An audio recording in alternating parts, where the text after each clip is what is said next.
laser sharp focus. We all really crave. Yeah. And the source material that we are going to be referencing for today's deep dive is an excerpt from the podcast, Lesson for Humans Cultivating Visionary Focus. Okay, cool.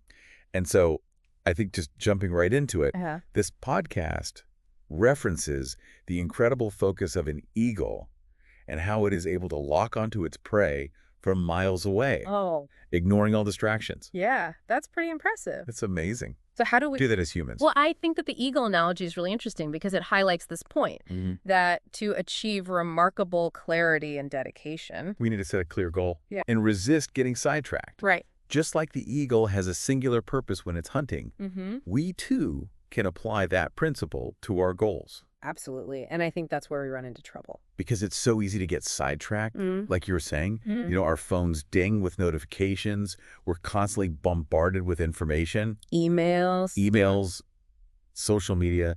It just never ends. It never ends. So it can make it so hard to stay focused. Yeah. And I think, a point that the podcast makes is that when we do have a clear vision, Okay. a goal that really resonates with us, those distractions, they kind of start to lose their grip. Oh, interesting. It's like with the eagle analogy. Okay. The eagle has a clear objective, and everything else fades into the background. So I guess the first step then. Is to figure out, what is that goal? Exactly. For you, what's that thing that you are trying to achieve? It could be a dream job, a personal project, a skill you've been wanting to master. So take a moment, think about it, and really visualize it in your mind. Yeah. Hold that vision firmly in your mind, like the eagle with its prey. I like that. And I think, the next step is to consider... What are you willing to ignore to reach that goal? Okay. Because just like the eagle filters out Yeah. irrelevant information, Okay. we need to practice tuning out distractions Right. that don't serve our vision. So if my goal is to write a book, maybe I need to cut back on the amount of time I spend Yeah, scrolling through social media. absolutely, because it's not serving that vision. Right. It's getting in the way. Exactly. And, that's not always easy, No. but I think the more we practice focusing, the better we get at it. Yeah. It's like a muscle. Oh, The more you use it, I like the that. stronger it becomes. The focus muscle. The focus muscle, exactly. So do you have any tips for strengthening? That focus muscle.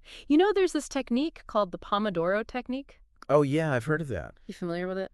Yeah. So with the Pomodoro technique, You work in focused intervals. right. So you'll work for 25 minutes. Okay. Then you take a short break. Okay.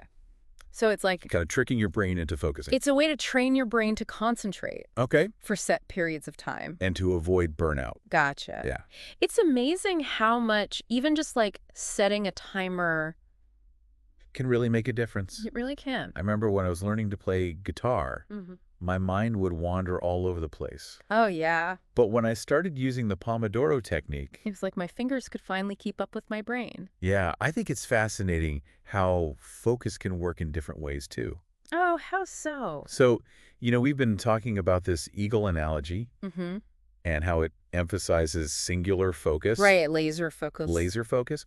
But, there's also research suggesting that allowing your mind to wander Okay. can actually be beneficial for creativity and problem solving. Oh, so it's not always a bad thing Not always. to let your mind wander? Not always, no. And there's actually a term for this. It's called diffused thinking. Diffuse thinking. Diffused thinking. Okay. So sometimes letting your mind wander can lead to these unexpected breakthroughs. Interesting.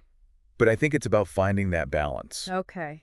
Knowing when to laser focus Right. and when to allow for that creative exploration. So it's like gathering information from different sources with that diffuse thinking. Yeah. And then when it's time to sit down and really work on a task. Bringing in that laser focus. Exactly. Okay, I like that. So to wrap up today's deep dive.